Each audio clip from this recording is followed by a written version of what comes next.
BibleWorm, reading the Bible with BibleWorm.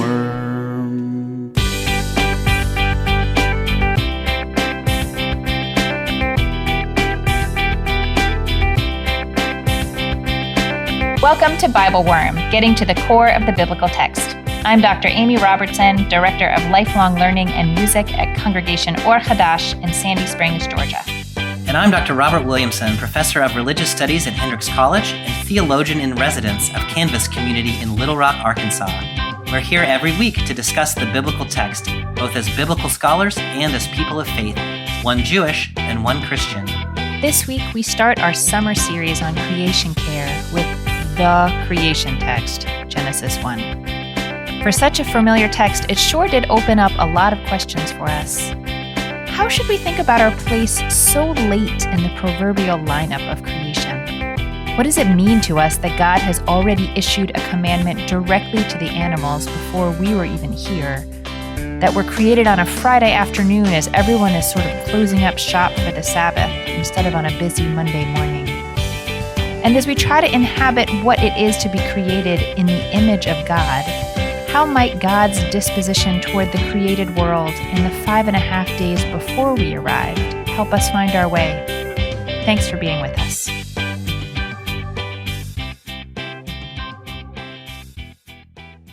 Hey, Bobby. Hey! My voice did something weird right there. I think I might be entering puberty. That should be my goal every time I greet you, to say hi in some kind of exciting way that will make your voice do a new and that reminds me of that time that when you used to tell me that I looked like a Muppet or I sounded like a Muppet. I can't remember. And then I would go like, in some way reminded me of a Muppet. It was that fuzzy. You were also wearing like a fuzzy purple fleece or something. Fuzzy fleece like that I still have that fleece. Yeah. Muppety thing. I have these undershirts that I wear that they're like really old, raggedy undershirts, and I sleep in them. But my daughter calls them my stretch out shirts because I don't care if she stretches them out. So she like I don't know, she'll like crawl inside my shirt and stuff like while I'm sleeping. And then one day she asked me like how long I've had them, and I was like, I don't know. Like I think I might have had those undershirts for like 25 years or something. Like I know it was I think it was before graduate school, even like before I knew you. Like those are some high quality. They don't make undershirts like that anymore. They don't. They're my favorite shirts though, cuz that's amazing. I get lots of snuggles. Aww. Anyway, this was probably not what you were expecting we were going to talk about just right now. No, it's not, but one never knows what will happen. One never knows what will happen. It's true. It is true. Well, the reason I greeted you with such like particular effervescence today is that it's time for something new. We have concluded the regular year series of the Narrative Lectionary, and this is our first conversation that is part of our summer series. Yes, it is. I'm excited about this series. I am also excited about this series and a little bit, I don't want to say daunted by it. I don't know. Yeah. So our topic is creation care. Yes. And we have chosen texts from across the Hebrew Bible. Yes. That relate in some way to creation. And they're not all the texts that you would say, oh, this is the one that's about creation, or this is the one that's about the environment. Like some of them are a little surprising. They are. We were in a mood when we picked these texts, I think. It's been a little while ago. Like it's long enough ago that I don't quite remember the process. But I mean, I think one of the challenges for me in taking on a topic like this is we have to make it new again. Right. Like this is a conversation that I know has not been going on forever, but has been going on for a lot of my adult reading years. Absolutely. Of the biblical text. And so we have to get some new life into it. And I think part of that is expanding the texts that we think ought to be part of this conversation. And so I'm excited about. I'm excited about it too. Yeah, this series came as an opportunity for collaboration with Spirit and Truth Publishing. And they are doing a series, they call it Learning Together, Created to Care, which has basically is a focus on Genesis 1. And they have a 5-week, or I think it is, series that could be used in Sunday schools for children or intergenerational, or it could be used as a vacation Bible school. And they said, what do you think about this as a text? And our response was sort of, this is a beautiful text to start with and a great text for kids and intergenerational study. But, in that BibleWorm way, like we need to complexify the conversation. So we're going to start with the Genesis 1 text today, as you know, and this is the text that Spirit and Truth series will be focused on. And then for the next 5 weeks after this, we're going to step over into Job, a little bit into Psalms, spend a little time in Leviticus, and then in Ezekiel. And just trying to stir up like what ideas, what if we read a different kind of text and think about it through this lens of creation and human relationship and responsibility for creation, what kinds of things can we see? I'm pretty jazzed about it. Yeah, no, I'm excited about it too. And I was doing some reading the other day that of a scholar named Ellen Davis, who is at Duke. And so she's really sort of in my head on this subject. And one of the things that she said was that when she started to write on this subject matter, which is particularly near and dear to her heart, she's a Hebrew Bible scholar and has focused a lot of her career on this angle, I guess, was her realization that she no longer felt like she had to cherry pick texts to get to the subject of land and creation and and humans' connection to land. It's more, it's everywhere. It is interwoven into so many things. We don't always see it. And so we're trying to find some fresh eyes. Yes. Were you reading her agrarian reading of the Hebrew Bible, or I forget exactly what that book is called? I did, yes. I read some of that, and then I also was listening to an interview that she did with Krista Tippett a number of years ago. Yeah. That also included some poetry from Wendell Berry that was really just nice. A beautiful, beautiful coming together of their ideas. Yeah. So, okay, all of this is true, and today we're reading the creation text. You can't even say that. There's two, but we're starting at the beginning. We're reading Genesis 1:1. Yes. Right? I mean, if you say to people walking down the street, what is the creation text in the Bible? If they don't cross the street and run away, they will say this one. Let there be a light. That's this one. Yeah. Yes. So it's the creation story in that sense, for sure. Yeah. And that presents its own kind of challenge because in some ways it's so familiar and we're trying to encounter it differently at this moment in our lives, at this moment in the world, and just see what we can stir up. Yes. You ready to stir things up? Do you I am want to say ready. Anything about this text? There's nothing that came before it, so in the text anyway. I think let's just dig in. Like there's some background that we might want to talk about at some point, but I think let's just create it out of nothing. Oh dear. Okay. We'll get to that in a minute. Beautiful. So I am reading from the JPS or the NJPS. I actually don't know which one it is. And I am picking up in chapter 1, verse 1. We start at the very beginning. Okay. Actually, I'm glad you did that. Because you have a lovely singing voice, Bobby. But also because one of the thoughts that Ellen Davis put in my head was that this is a liturgical poem. And we don't necessarily read it thinking of it as poetry. Yeah. But I am going to try to think about it as poetry and just sort of see how that resonates for me. That's beautiful. And you got there from my little Sound of Music riff. Yeah, it was a good job, Bobby. Right on, thanks. You integrated the arts. That's what I was going for. That's what I was doing. Work. Yeah. Okay, Genesis 1:1.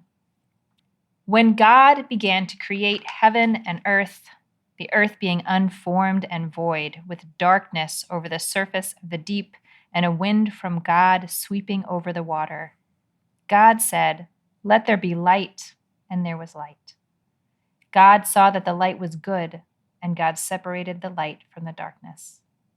God called the light day, and the darkness he called night, and there was evening and there was morning, a first day. God said, "Let there be an expanse in the midst of the water, that it may separate water from water." God made the expanse, and it separated the water which was below the expanse from the water which was above the expanse. And it was so. God called the expanse sky, and there was evening and there was morning, a second day. God said, "Let the water below the sky be gathered into one area, that the dry land may appear." And it was so. God called the dry land earth, and the gathering of waters he called the seas. And God saw that this was good. Okay, I'm going to pause us there, with the note in my mind that this translation uses a masculine for the God that maybe that maybe I will switch out occasionally in my reading. Yes. Bobby, we said we're going to begin at the very beginning. Yes. Which we did, of the canon. We did. And whenever you are telling a story or a history or anything, I feel like one of the biggest questions is you have to decide where it starts, where to begin. How yes. far back do we go? Yes. Where does this story begin? Or what does it not include? You mentioned before creation from nothing, which is a way that people have read this text. Yeah. But not the only way. Not the only way. I'm a little quippy, So there are two ways of reading that beginning of verse 1. And I, in my understanding of Hebrew grammar, they are both defensible. And so you've sort of, from the very beginning, you have some options about how to read. In the Christian tradition anyway, you'll have to fill me in about Jewish tradition. This was for a very long time understood to talk about, it was a full sentence, right? In the beginning, God created the heaven and the earth, period. Mm-hmm. And then there was formlessness and void. If you read it that way, then it seems to be that this begins when there was nothing. God was all there was. And then God created, and what God first created was formlessness and void, like tohu vavohu, the watery chaos, and then God shaped it. You can also read this as a temporal clause, which is how I typically prefer to read it, even though it is technically a heresy in my tradition, which is to say, when God began to create, there already was something that God did not create. And so there was this sort of chaotic, formlessness and void is the translation. Is that the translation you read? Yeah, unformed and void. Yeah, CEB, without shape or form. Hebrew tohu vavohu, which I love that. I just love the way that feels in your mouth. Mm-hmm. If you read it that way, then what God has done is take some sort of shapeless, uninhabitable something that was already there and created out of that chaotic mess a habitable world. So then God is a God who makes what is unlivable livable, or who takes what is chaotic and makes it productive for life, both human and otherwise. Mm-hmm. So I lean to the temporal clause, and if you look at other ancient Near Eastern creation texts, they often begin with this idea of when the gods began, there was already water. And so I tend to read Genesis that way, but I think it can reasonably be read the other. What are your thoughts about that? I also tend to read it as a temporal clause. It is not a heresy in my tradition to do that, although it is recognized that English translations have done different things with this. And some read the second verse, the earth being unformed and void, as sort of the continuation of that. Like it just starts with a really long temporal clause. Yeah.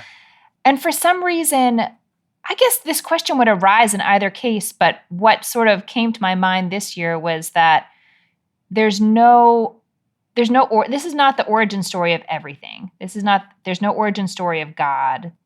We're not going from nothing existed to now everything exists. Yes. As you were saying, some of it is sort of like a shaping of what's there and sort of aligning it in the direction of life. And then some of it we'll see is actually making new things in the space that's created. That's right. The shaping and forming of things that are already there. In the Christian tradition, one cannot, at least in the main line of theological tradition, talk about a time when there was not God. So it's actually not possible to talk about the origin of God, because God is the originate. So I don't even know how quite to think about that. But yes. Yeah. Otherwise, we're talking about the forming of things. Yes. No, I think that's right. And we, I don't know Jewish stories about that question either. It's more just that we're not supposed to think about that. Yeah. Stop thinking. Don't think. Stop it. Yeah. I can't help but, and these sections where God does something and then sees that it is good. It almost like I have this image in my head of like an artist Yes. doing something and then stepping back to see how it did that work. I love that image, Amy. And there's nothing in here where God ever steps back and looks at it and says, nope, it needs a little more something over here. There's the sense in which when God creates, God is creating the way God wishes it to be. And so things are from the beginning good.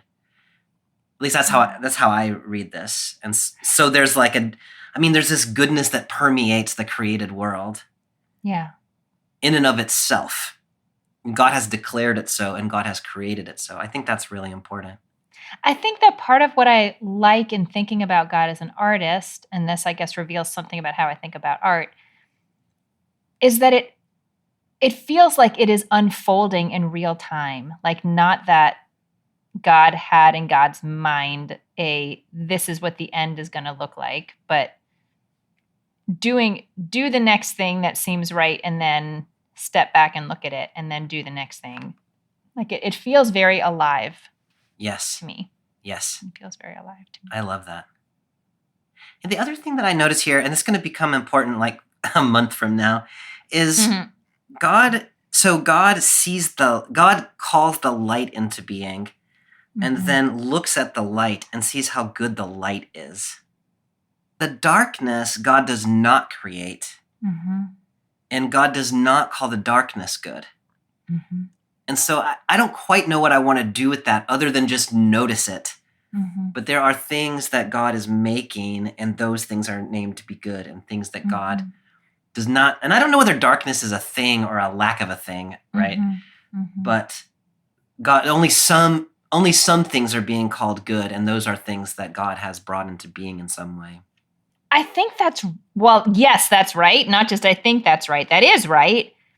And another thing that I noticed was that God preserves the presence of the darkness. Yes. Like creates the distinct presence of darkness and light is retained and important. It's not just that light is all the time, or you put out a certain amount of light and it kind of averages out to some kind of dusky situation or whatever. And I'm not totally sure what to do with that, but I think the darkness is important or the contrast between light and darkness is important. Yes. But there's this moment in this text where there's this, God has to separate the light and the darkness. So God says, let there be light, and then there is light, and then God has to separate. So you get the sense that there is this kind of murky, duskiness that God then says, no, we don't need it to be always kind of dark and kind of light. We do need that separation. Yeah. So I think the separation itself is important here. Yeah. And then in some ways, it's different, but a little bit of a similar thing in, at first we get this image of the water that seems to just be over everything. The water is everywhere. It's all through what is now the air. It's all over the earth. It's just a big, sort of chaotic water situation. Yeah. And the water is preserved. That God doesn't get rid of any water, but it is moved around. Yes. It's moved around. And there's actually the words in my head in the English translation, I don't even know if it's what's in here, but is separated the water from the water. Like God separated the water from the water. And there's a Jewish thinker named Aviva Zornberg who talks about the way that there's some pain and sacrifice in separation, even necessary separation. And there's a midrash that the water below is really sad to be separated from the water above. Yeah. And I think this is one of the few places where it doesn't say that the separation is good. It doesn't. Nothing is good. Yeah, in that little sequence right there. But maybe necessary. Yes. Nothing is good on the second day, which is... Yeah. Right? Nothing is good on the second day. One of the things that I also think is interesting, so that word, I think it was expanse in your translation. It's dome in mine, the sky. The Hebrew word there, rakia, is sometimes used of like a hammered out metal bowl.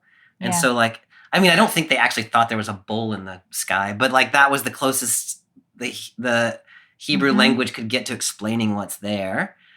And then when you're talking about the separation of the waters, there is water below and water above. So the way that they're picturing it is that there is water, like if you think about what's beyond the sky, it's chaos water up there, which is like if you try to think about that, like if you try to inhabit that, like that's a little scary. Like there's chaos water up there.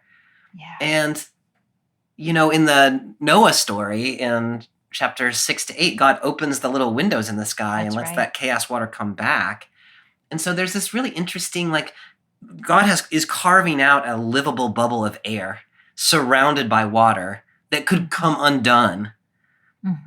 And so we tend, at least I tend to read this story as like God made the earth and the earth always will be. But it's actually God created a habitable space in the midst of chaos, which always could fall apart. Yes, that needs constant care and attention. And there's a fantastic book called Creation and the Persistence of Evil by John Levinson that digs really deep into this theme and the way that it comes up repeatedly in the biblical text. And this is where it starts. Yes. You know, I mentioned before that maintaining that distinction between darkness and light, but like the presence of both of them seemed important. There's also I guess, rabbinic understanding of the word for heaven, shamayim, as being a combination of the word aish for fire, meaning like the sun, and mayim. And they talk about how it is a daily miracle. Oh, yes. What did I say? You didn't say. Oh, like you were talking to me because I know what mayim means, but you know, in BibleWorm world, there may be one or two people who don't know Hebrew. There may be one or two people. Yes, I apologize. So a combination of aish meaning fire and mayim meaning water. And it is understood to be sort of like a daily ongoing miracle that the fire, the sun, and the water, the rain, can coexist in this same space together because the sun should evaporate the water and the water should put out the sun. But somehow they don't. That is beautiful. The rabbis were amazing. They had a lot of things to say about a lot of things. They did. Some of them are pretty crazy. Some of them are, but that's just a beautiful thought. Like, I could spend days thinking about that. Let's have a day-long BibleWorm where we just talk about. Or just think about that. Meditate on the coexistence. It'll just be silence, and we'll go every once in a while.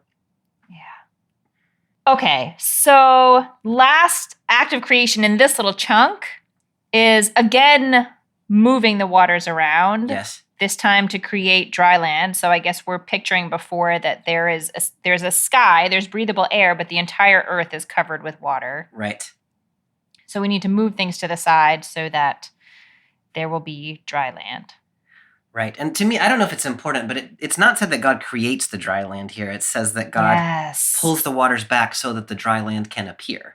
Yes. Thank you so much for that. Because my question for you was, does this feel like a parallel act to the last act of creation?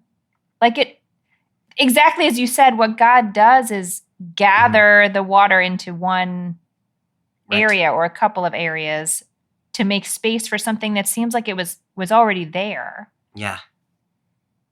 You know, I'm realizing as we're talking that I sort of am making this move from water to chaos in my head that may or may not be a move that just everybody would make. So I think water, yes, and that's what this text is talking about. But as you well know, in the ancient Near East, water is kind of this chaotic presence that can be quite destructive. Tiamat is the ocean goddess in the Babylonian tradition. In the Hebrew Bible, you get Leviathan, the sea monster who causes lots of problems. And so when you see water in places water shouldn't be, to me that symbolizes the presence of chaos. I think Levinson in that book you were mentioning, did I say something weird? No, I'm laughing because it made me think of plumbing problems. Oh. But yes, This is honestly one of my favorite subjects to talk about in the biblical text. Yeah. And so I'm like holding myself back because we could talk about it forever. Yes. But here again, Yes. there's an act of restraining chaos so that habitable land can now appear. So God did it Yes. once to create habitable air, and now God does it Yes. again to create. And so now these two acts of restraining chaos water have made it possible for life on earth. Yes. And it is chaos water. I agree with you. And also it's needed water. God doesn't banish the water. We need Right. water, but we need the water not to be everywhere. Right. Right. Okay. We stopped ourselves in the middle of the third day. A little lunch break.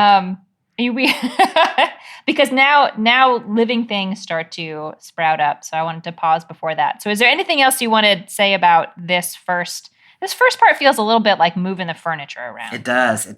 Yes. Let's get some plants in this place. Let's get some plants in this place. Good. Hi, I'm Terry Peterson, minister of St. John's Church of Scotland in Gourock, west of Glasgow on the Scottish coast. And I am the liturgy writer for BibleWorm, which means I get to spend a lot of time listening to Bobby and Amy, and that is a great joy. It is fascinating to hear them read and talk through stories I thought I knew pretty well, since I'm starting my third time through the narrative lectionary now. I always come away with more ideas than I can fit into a liturgy or a sermon, and working with them has deepened my own spiritual life as I write liturgy that follows the contours of their conversations. I appreciate that they don't shy away from the difficult parts, and that they always find connections between these ancient texts and our contemporary life. And it's fun for me to work those connections into liturgy that empowers worshiping communities to speak to and about God in new ways. If you join the BibleWorm Patreon at the Liturgy Worm level or higher, you'll have access to those liturgies and prayers that you can use or adapt, as well as early access to the podcast. Or there are other levels with different benefits, including Bible studies, access to the BibleWorm Collaborative Discussion Group, and more. Visit patreon.com/BibleWorm podcast to help Bobby and Amy continue creating this incredible resource for people of faith around the world. And now back to this week's podcast.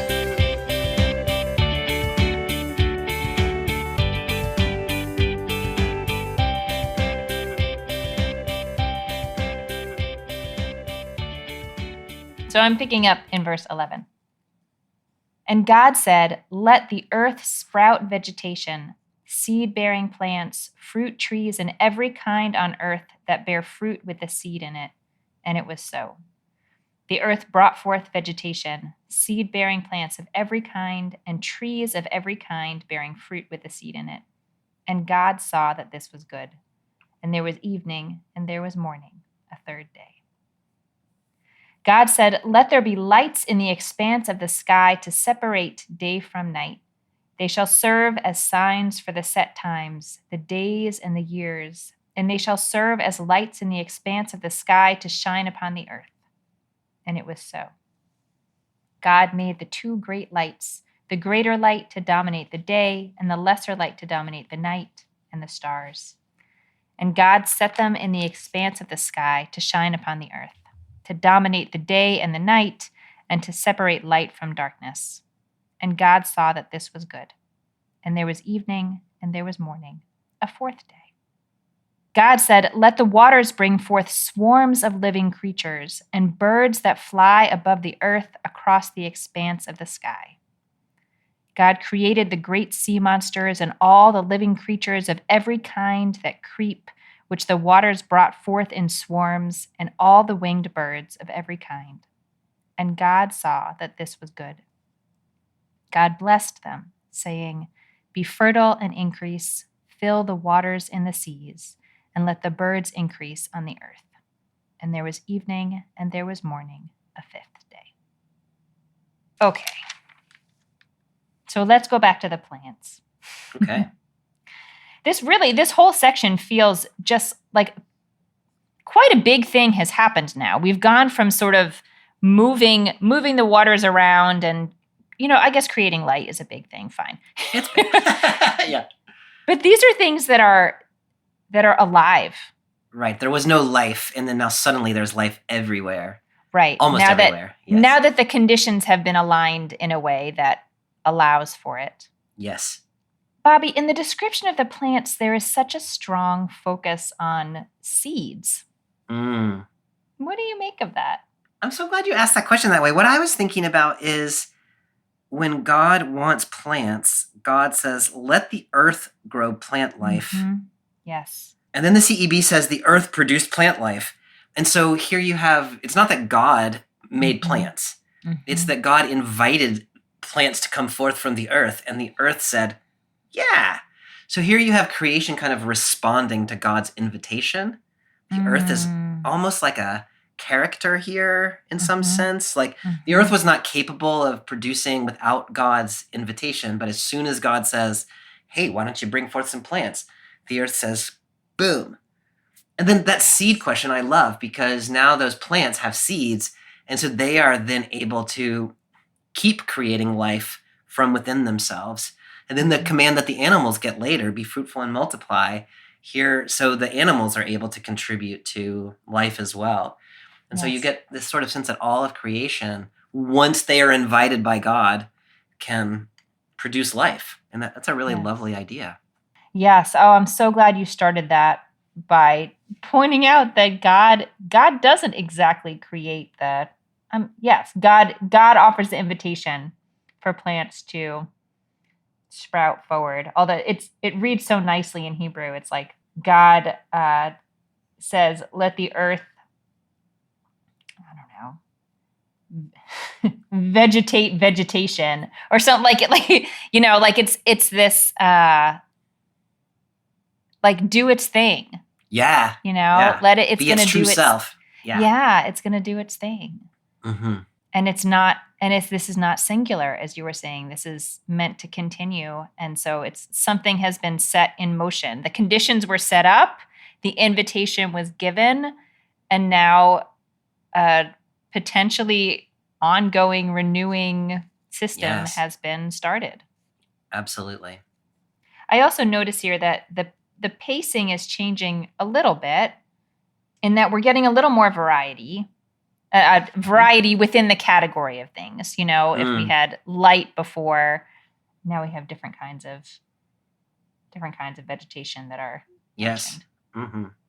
So then we can come back in a minute if you want to the lights in the expanse of the sky. Okay. But what really has drawn my attention here is thinking about looking at verse 20 and onward about the living creatures that come from the waters. Mm-hmm. And I'm wondering in particular about what you just mentioned with the vegetation. God does start with the invitation. Let the waters bring forth. Yes. And then it also says God created the great sea monsters and all the living creatures. Yes. How do you make sense of those two things together? No, that's a really good question. The word created, by the way, throughout this text of bara in Hebrew is never used of anyone other than God. So this is some sort of divine prerogative to create in this way.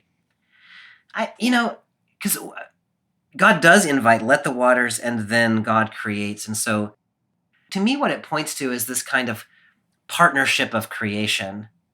So it is not simply that the sea brings forth sea creatures of its own accord, but it does, like God and the sea are sort of like on the creation team. And so God says, bring forth sea creatures, and then God enables that to happen, or maybe makes that happen. But just that language of let the sea, like the invitation is yet still there. Mm-hmm. And so God is treating the sea as a partner, I think, even if what God ultimately doing is saying, here's a blue whale, let me plop it in there. Like God is still like talking about God's to the 3D sea. printer. Yeah.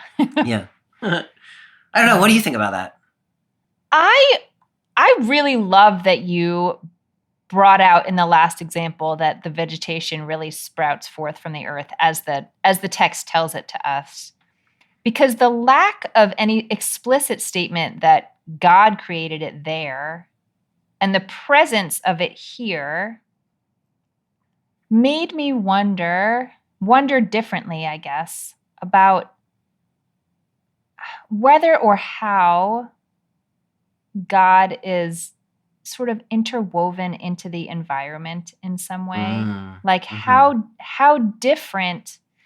I'm not trying to put forth like a fully, God is only nature. God is entirely in the natural forces in the world. Like I'm not trying to put forth any particular theology, really. Right. I wonder whether it's a totally clear distinction of what God has created and what has sprung forth from God's creation. Yes. Or if God is so interwoven as, like I'm thinking of language of like God as source and Yes. also creation as source. Yes. And just wondering if how much I can blur that line in my mind. Yes. Without sort of falling off a cliff. No, I love that. I love that, and I love it when you walk close to the cliff, because I think there's some good things that come out of there for sure. As you were talking, I was thinking like two things that stand out to me in this text is this is a text about relationship between God and creation, and it's an ongoing relationship that's not simply like whatever the watchmaker God kind of out of philosophy that God sort of sets things in motion. So that notion of interweaving I really love. And you can't always distinguish, even here in this text, like what exactly is the relationship of the creation from God and the creation from the environment itself. The language of source of life for God, but also source of life. Plants have seeds, animals reproduce, and so on. Like, I like that. Like animals are doing in sort of smaller form, and plants as well, what God is doing in large form. And so the originary source, but not the only source. Like God is what makes it possible for these other creatures to create. But there is a sense in which these other creatures now do create life. And so I think that I love the sort of mixing of those and not wanting to pull them apart too clearly. Yeah, it made me, I think maybe that talking about source is making me think of another rabbinic story that I can't remember where exactly I read it, but it's a, I don't know, story or saying about someone who buys their wheat from the market and sort of depicts them as like that it's a really sort of hollowed out way to get your caloric needs met.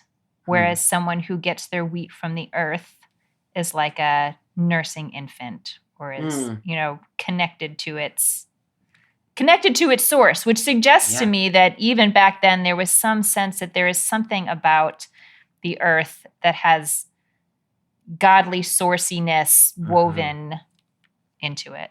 Yes. You like that language? Godly sourciness. I love it. That's beautiful. I'm wondering too, Bobby, about the blessing that God offers here. So God didn't bless the plants explicitly. God hasn't blessed the other stuff. But here it says that God blesses the animals of the sea and of the sky with this, blessing that we all probably are familiar with, be fertile and increase. And I found myself this time wanting to read it in the sort of language that is more typically used for a blessing when it's spoken in English, at least in my context, which is more like, may you be fruitful and multiply. Oh, that's interesting because I want to read it the exact opposite. Tell me. No, please tell me. No, I love that. I love that language of may this happen, may this be true for you. The reason that I said it that way is because God has invited things previously in this text. Let there be light is a cohortative. Let the earth bring forth. Here is the first commandment in the Bible. Peru. It's an imperative. And it is given to animals. We tend to think God commands human beings because we are anthropocentric by nature, many of us. And so to say like God actually has a relationship of blessing and commandment with animals, fish and birds at this moment, in which there aren't even humans in the picture yet. Right. And so those creatures don't need human beings to convey blessing or to instruct. Like they have a direct connection to the Creator. That's why I like the imperative. No, I think that's really, I think in some ways it could be either way you could get there, although yes, it's not a cohortative form. But I like the idea that they have a full relationship with God, the Creator, that yes, the humans are going to get a particular job here. We're going to read about that in a minute, but it doesn't, but it needs to be understood in this broader context. Yes. That, there was already a lot going on here when you arrived, and people had pre-existing relationships. Yes. There were pre-existing relationships. Yes. Yeah. So do you read the blessing as separate then from the imperative? Like there's God blessed them. We don't get words for that. And then that's a good question, because that's not really a blessing, is it? It's an instruction. I think I do read it that way in my heart of hearts, as it's God blessed them and instructed them. Yeah. But I don't know that I have a very strong backing for that. It's just how I intuitively kind of grasp it. I skipped over a whole section in here, Bobby, because I was so excited to get to that. Yes. So excited to get to that fish and the birds. It is interesting, and I don't know if jarring is the right word, but to read about the importance of sort of marking time within this system. Like it feels like a categorically different kind of thing that we need to be able to count days and have set times of years. I mean, the way that I have tended to read that is that the earth moves according to cycles. And so, especially in an ancient world, like knowing what time it was, even just for agricultural purposes, was really important. You needed to know when to plant and when to harvest and all of those things. And so this is kind of being built in the sort of timekeeping function of nature itself. But there is sort of also a like sacred times, like it's sort of anticipating not just an agrarian calendar, but also the times for worship are also built in to creation before there are people inhabiting the earth. Yeah, I can't even get to that second place yet, but I can see how that is like if the reader knows, it's sort of baked right. in Yeah. there. Oh, yeah. Yeah. Somebody living through this moment may not have known that, but I mean, that does say sacred seasons in the text, and so that's the text right. is anticipating that. But it is also interesting to think, we're about to get to the land animals and the humans. And it's interesting to look back and say, like, well, in order for humans to be able to, however we want to understand their role in relation to the natural world, they're going to need to be able to keep time. Yes. And so, I think of keeping time as something much different because I have a schedule that is only very loosely tied to the natural world, to my detriment. But their work is going to be very closely tied to it. So these will be signs for them about what it's time to do next. Yes. I think that's lovely. And if we're thinking about, I'm anticipating a little bit from there, but if we're thinking about creation care, then the sort of distancing of human beings from the actual cycles of the earth that are created on the fourth day of creation or whatever day we were on. Yes. When there was no human being, like paying attention to those cycles is built into the system. And so if we are unaware of what time it is, then that's a problem. Yeah. I think about that often at the grocery store when there are like, you can buy strawberries in February or whatever. Oh, yeah. Or shipped from, whatever they are. You can buy tomatoes all year round. And I have been trying to stick with things that are more in season, and I don't always, but yeah, it's a funny thing that we've done in being able to get some version of the foods we want all the time. And we've done the same thing with light and dark. Like it can be light kind of anytime you want it to be. That's true. Ooh, that just spooked me out. Okay. Is there anything else you want to say on this section, or shall we move on to our land creatures? I am ready for a wallaby. Okay, let's get to the wallabies. I'm picking up. I don't know why a wallaby is my go-to land animal, it would seem. Is that a real animal? I shouldn't ask you that. It's like a you little have marsupial. A child who's really interested in animals. She's super into servals. I don't know if she knows about wallabies. They're related to kangaroos. Well, this is their moment to shine. Picking up in verse 24. God said, "Let the earth bring forth every kind of living creature, cattle, creeping things, and wild beasts of every kind." And it was so. God made wild beasts of every kind, and cattle of every kind, and all kinds of creeping things of the earth. And God saw that this was good. And God said, "Let us make man in our image, after our likeness. They shall rule the fish of the sea, the birds of the sky, the cattle, the whole earth, and all the creeping things that creep on earth." And God created man in his image. In the image of God, God created him. Male and female, God created them. God blessed them, and God said to them, "Be fertile and increase, fill the earth and master it, and rule the fish of the sea, the birds of the sky, and all the living things that creep on earth." God said, "See, I give you every seed-bearing plant that is upon all the earth, and every tree that has seed-bearing fruit. They shall be yours for food. And to all the animals on earth, to all the birds of the sky, and to everything that creeps on earth, in which there is the breath of life, I give all the green plants for food." And it was so. And God saw all that God had made, and found it very good. And there was evening, and there was morning, the sixth day. The heaven and the earth were finished, and all their array. On the seventh day, God finished the work that God had been doing, and God ceased on the seventh day from all the work that God had done. And God blessed the seventh day and declared it holy, because on it God ceased from all the work of creation that God had done. Such is the story of heaven and earth when they were created. Okay. So, cattle, creeping things, wild beasts. It's interesting to me that first of all, that these are the three categories of land creatures that are named. And then also that the text sort of goes out of its way to make it clear that it's not that these are all the same. Like these are everything of its kind, like everything of this type of creature. Yes. Do you think it's worth reflecting for a minute on why these are the categories? Like how expansive or inclusive is this, or what kind of, I don't know, worldview or integration into the world do these categories suggest?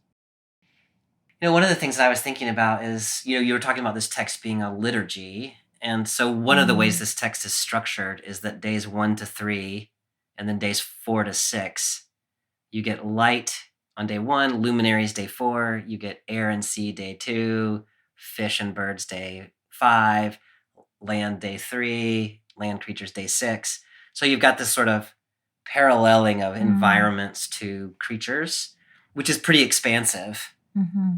And then I love the fact that creeping things are included here, because I take that to mean like insects. Yeah. And so like I don't think about insects that much. I mean, I do, but they annoy me mostly. But like a whole lot of the world's life, animated life anyway, are insects. And so I think this text is really trying to get at all of that. And in the sea, it was talking about the sea monsters, like even the life that maybe you kind of wish wasn't there, God is still responsible for that. So I read this as pretty expansive. I don't know quite what to do with the categories exactly, but I think it's trying to reach pretty far. Yeah, no, I think that's right. I think it's got this sort of like herd animals and wild animals and bugs. Yeah, exactly. Yeah. That's pretty good attunement to what kinds of creatures walk the earth. And you could see that human beings might tend to want to be just interested in the herd animals because they're the ones that are sort of most useful for us in various ways. But wild animals and bugs are equally much, even wild animals, especially in the, the world in which this text is first being written and read, kind of dangerous and scary. Yeah. And so even the scary animals are part of God's creation. Yes. I love the way that you put that there are animals that are most quote unquote useful to us, but the text isn't overly much interested. It's not. In that That's Yep. not its orientation. I don't know why I was surprised by this. I probably shouldn't have been, but that it just goes right on from the wild animals to the humans. Like we don't get our does. own day. Like we're just, I mean, we're not lumped into the same, creative voicing as Right. the animals, but And the text pauses in the middle of day 6 to say how good the land creatures are before it ever gets to the creation of human beings. yeah. And so they are said to be good of their own accord. So there's just that little tiny break. But you're right. It's like God created land animals in the morning, a Yeah. little break, And created humans. humans in the afternoon. Yeah. Like we're about to get to, some of the more, I want to say harrowing, but maybe that's a dramatic word, language. Tipping your hand a little bit. I know about the role of humans in this whole system. But before we get there, I just want to hold on to, we are in essence a land-dwelling creature. Yes. At this point in the text, that is. That is what we are. And we get the commandment, be fruitful and multiply, which is the same, that much of our instruction is also what land animals and also what fish and birds have. So our innate creatureliness is very much in this text, even while it's going to move on and try to distinguish us in some ways. Yes, that's right. That's right. Although strangely, it does not explicitly tell that animals to be fruitful and multiply. I can't make any sense of that, to be honest. I don't know if I don't know what to do with that. No, you're right. Editorial error. I have nothing to say about that. I have nothing to say about that. I never noticed that before, actually. Can you imagine just like a bunch of little celibate squirrels out there? God didn't tell us to be fruitful and then when you multiply. run out of squirrels, you run out of squirrels. It's fine. Maybe they live forever. Zombie squirrels. Okay, Amy, stop. Bobby, what in the name of all things holy does it mean that humans are created in our image, God's image? Are you interested in the hour or the image or all of the above? Oh, all of the above. No, I didn't mean the plural Elohim. I mean, yeah. So people notice that hour in our image, and there's a lot of things one can do with it. Yes. And many of them simply grammatical explanations, which I think are helpful.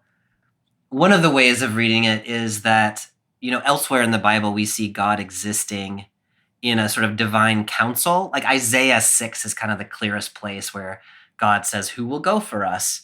And so there's like other divine beings, maybe angels or however you want to think about it. And so that's one way of reading that us, which I think is fairly useful, but not the only one.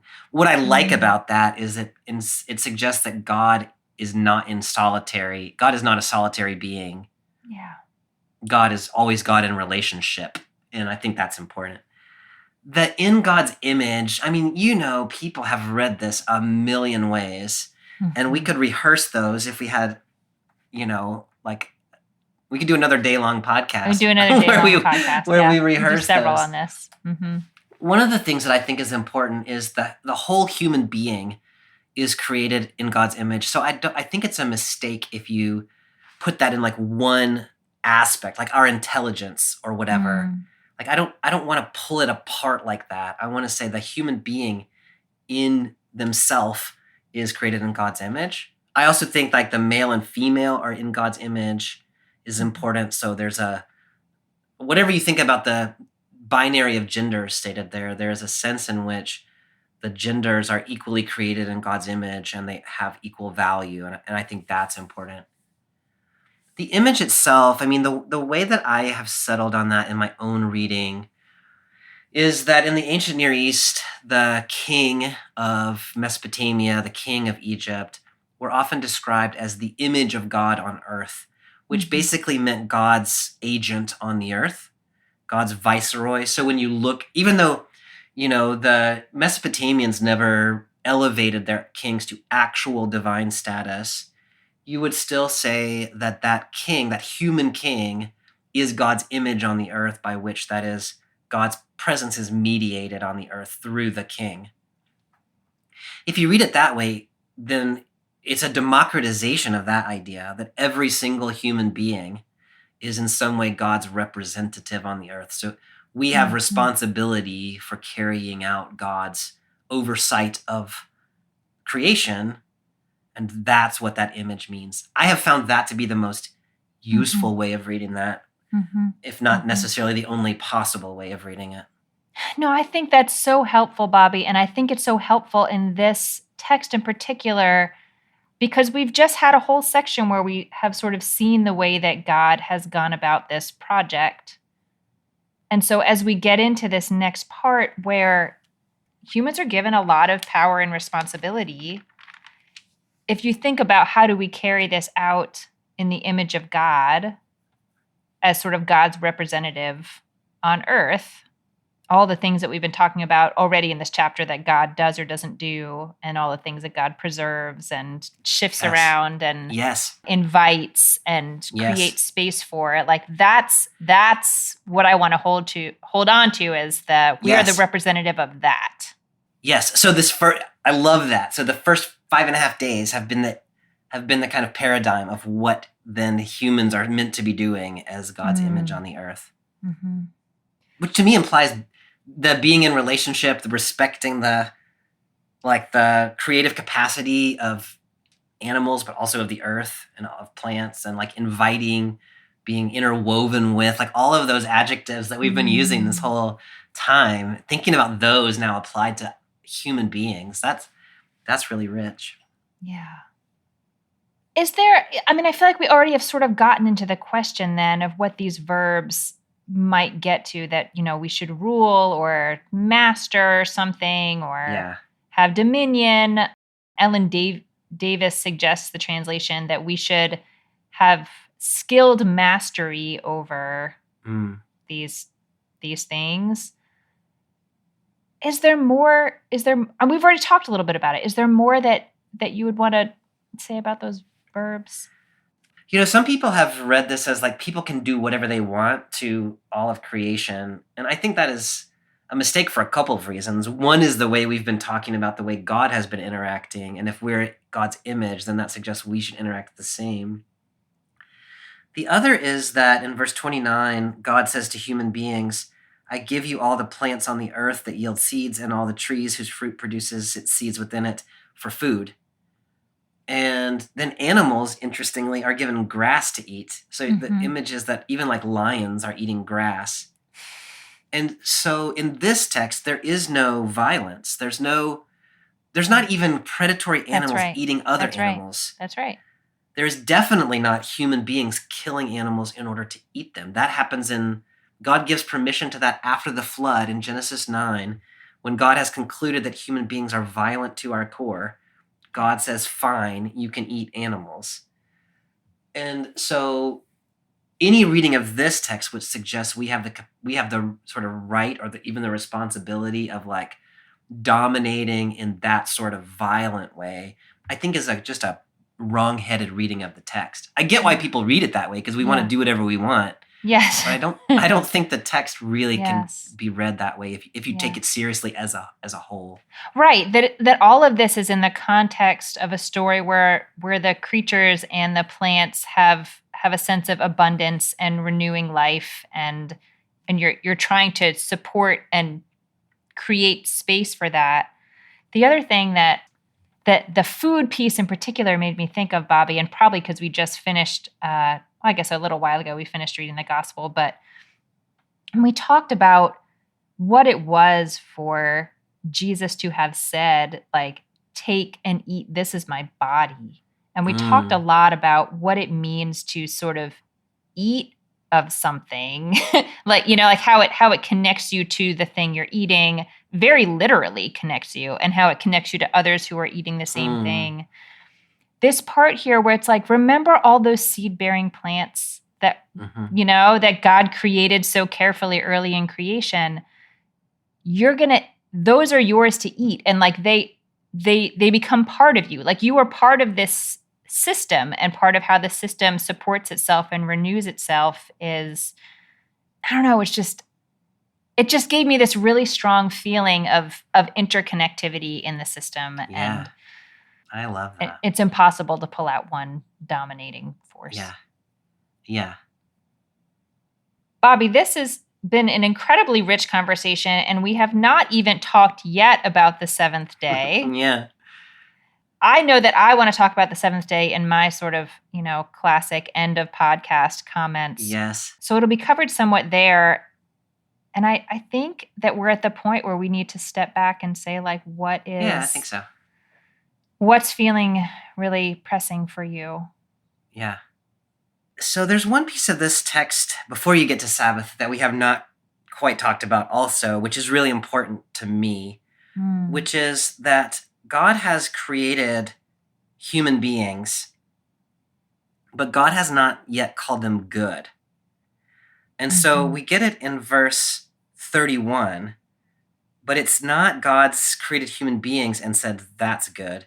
It's God saw everything God had made. It was supremely good. So there's a sense in which God has seen creation and said, creation is good.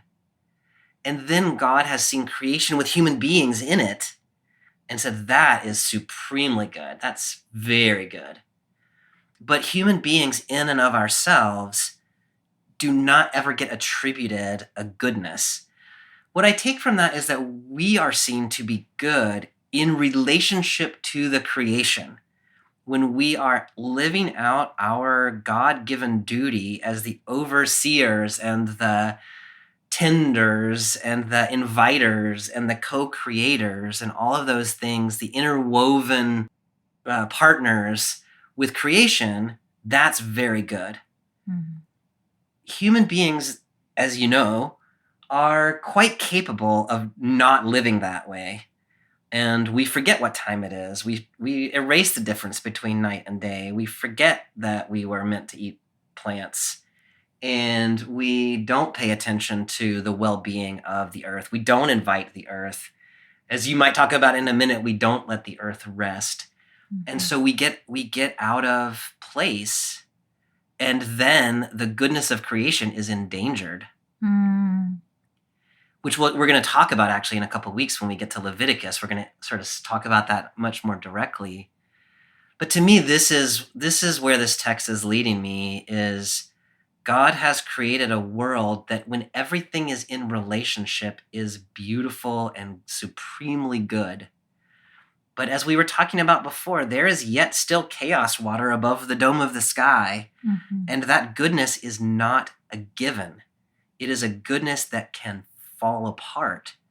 And so until human beings can recognize that we do have that responsibility as the image of God, as this text puts it, to tend to the sky and to the water and to the earth and to the plants and to the animals and live our life according to the seasons that are built into the natural order. And if we can't figure that out, the chaos waters can undo that whole thing. And so when I think about creation care, it's not this sort of like nice idea that we should, be nice to pets or whatever. It's like the whole everything. I knew you hated pets. There's a puppy. My colleague brought a puppy to the office today, and so I'm thinking about cute puppies right now. But there is this life and death sense that the whole thing can come undone if we do not care for it properly. And so it has beauty, and we have beauty, but only when we're in relationship. That is a hard thing to figure out how to live on a daily basis. But I think this text is inviting us to think about something like that. I love that, Bobby. I love it. And it's also so convicting, but to really think about our role not as making nature work for us better. Right. And sometimes that's as good as we can get. Sometimes it's like, we've cut down too many trees in my neighborhood and now there's not enough shade and it's too hot to go for a walk. Yep. But in the ideal, we would have backed up that conversation way further back and said, like, what does it mean for the trees that our trees to be able to multiply, to be fertile. And do we, they have sort of an equal claim to the earth that Yes. humans do. And maybe a prior claim. A prior claim, right. We have a particular role in ensuring all the Right. claims are taken care of, but yeah.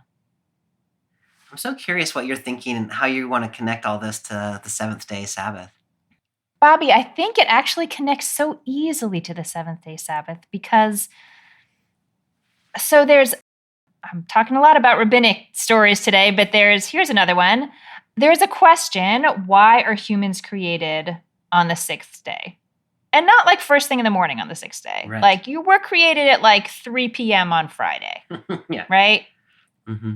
And, some rabbis say it's so that we don't get too cocky, so we, realize all these other things were here before us. But the answer that I most like to that question is that the first thing, our first job as humans was to do nothing.